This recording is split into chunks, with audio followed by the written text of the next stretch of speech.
Cambiando los paradigmas. Actualmente todos los países del mundo están reformando su educación pública. Y hay dos razones para esto. La primera es economía. La gente trata de resolver cómo educamos a los niños para que encuentren su lugar en la economía del siglo XXI. ¿Cómo hacemos eso? Considerando que no podemos anticipar cómo lucirá la economía al final de la próxima semana, tal como lo demostró la reciente crisis. ¿Cómo hacemos eso? La segunda razón es cultura.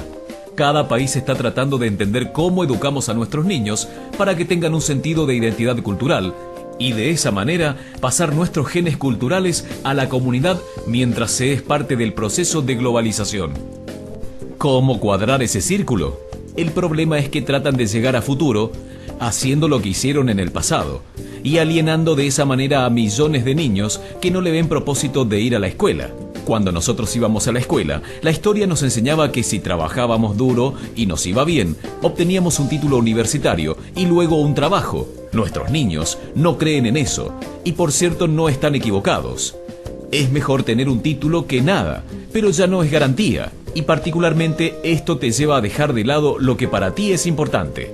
Algunas personas dicen que tenemos que elevar los estándares como si se trata de un avance, como si se tratara de un avance. Sí, realmente deberíamos. Sí, realmente deberíamos. ¿Por qué lo bajarías?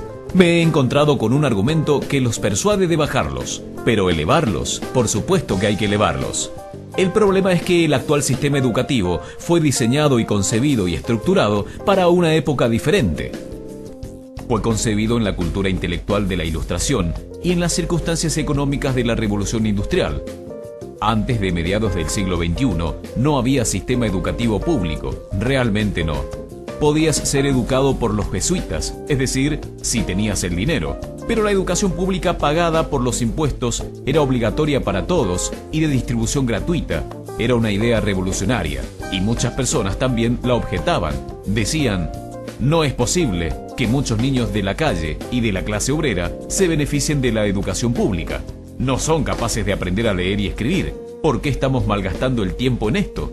Así que esto también fue desarrollado sobre una completa serie de supuestos sobre la estructura y capacidad social, dirigido por un imperativo económico de la época, manejado directamente a través de un modelo intelectual de la mente, que esencialmente es la visión de inteligencia de la Ilustración.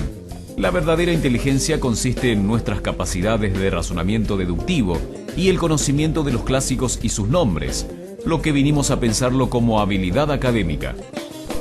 Y esto está en lo profundo de los genes de la educación pública, que realmente hay dos clases de personas, académicas y no académicas, gente inteligente y gente no inteligente.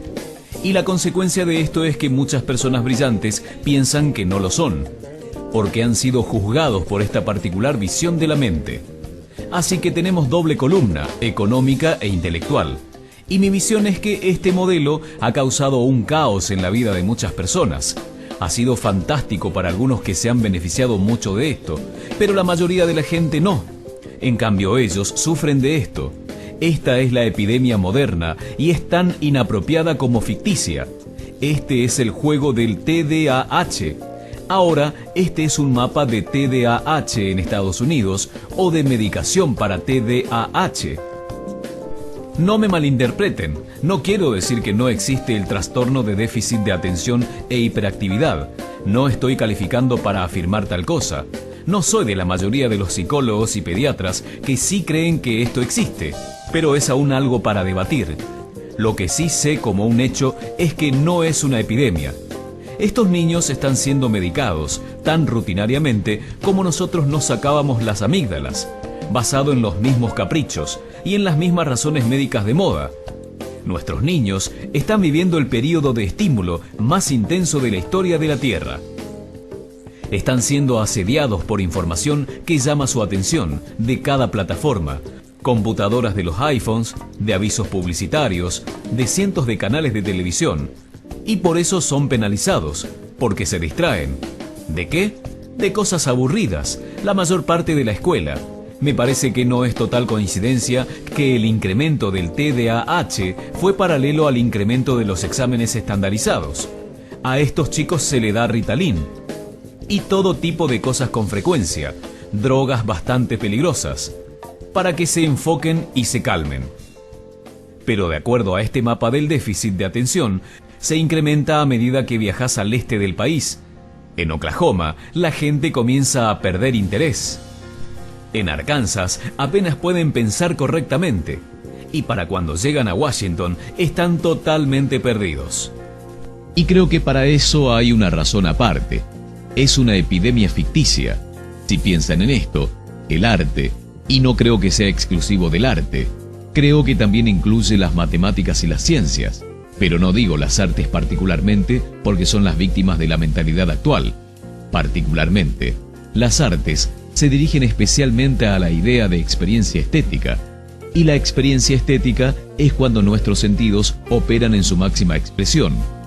Cuando estás presente un momento en el auto, cuando estás impactado de entusiasmo por lo que estás viviendo, cuando estás totalmente vivo. Y lo anestésico es cuando cierras tus sentidos insensibilizándote a lo que está pasando. Y muchas de estas drogas son eso.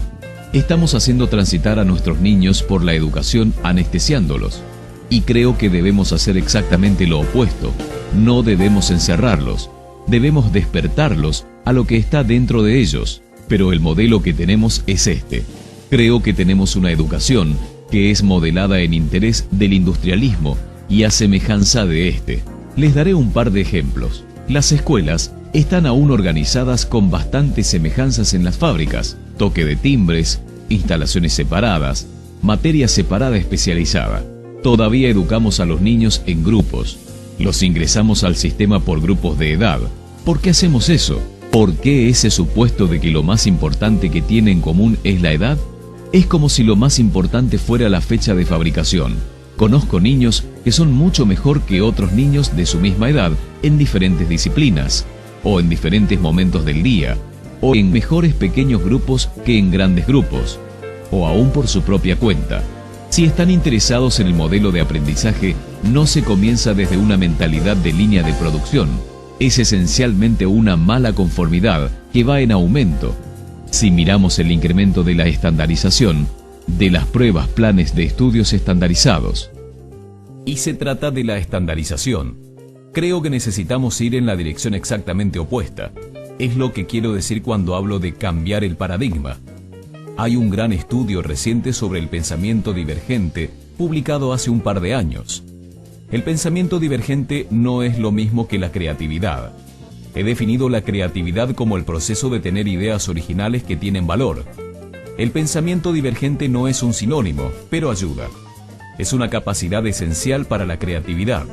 Es la habilidad de ver muchas posibles respuestas a una pregunta, muchas formas de interpretar una pregunta, de pensar en lo que Ed Bono llamó pensamiento lateral, de pensar, no solo de forma lineal o convergente, de ver múltiples respuestas y no solo una. Es decir, vamos a probar esto. El ejemplo del bacalao. A la gente se le puede preguntar que diga, ¿cuántos usos se te ocurren para un sujetapapeles? Una pregunta de rutina. La mayoría de la gente puede dar de 10 a 15. La gente buena a esto puede dar 200. Y lo hacen diciendo, ¿puede ser de 61 metros de alto y de goma espuma? Como si un sujetapapeles tuviera que ser Jim, como lo conocemos. El test fue dado a 1500 personas. Está en un libro llamado Brickpond and Beyond. Y en lo práctico del test, si superaba un cierto nivel, eras considerado un genio en el pensamiento divergente. Mi pregunta a esto es, ¿qué porcentaje de la gente encuestada, de los 1500, tuvo un resultado de nivel genio para el pensamiento divergente? Necesito saber algo más sobre ellos. Eran niños de jardín. ¿Qué piensan? ¿Qué porcentaje de nivel genio? 80. Ok, 90%. ¿80? Ok, 90%. Ahora piensen que fue un estudio longitudinal, así que volvieron a testear a los mismos niños 5 años después de 8 a 10 años. ¿Qué piensan? ¿50?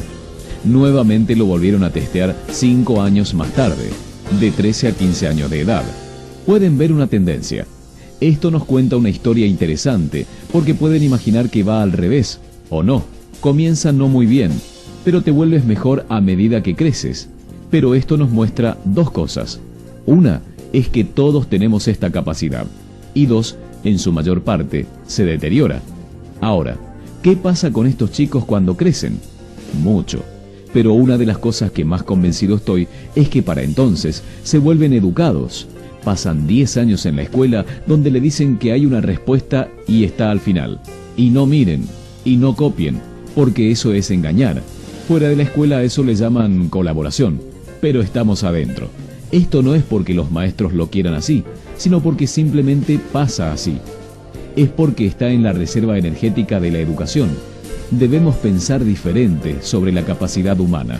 Tenemos que superar esta vieja concepción sobre lo académico y lo no académico, abstracto, teórico, vocacional, y ver lo que es, un mito. Y en segundo lugar, debemos reconocer que la mayoría del gran aprendizaje sucede en grupos donde la colaboración es la fuente de crecimiento. Si atomizamos a la gente, si los separamos, que trabajen separados, creamos una especie de disyunción entre ellos y su ambiente natural de aprendizaje.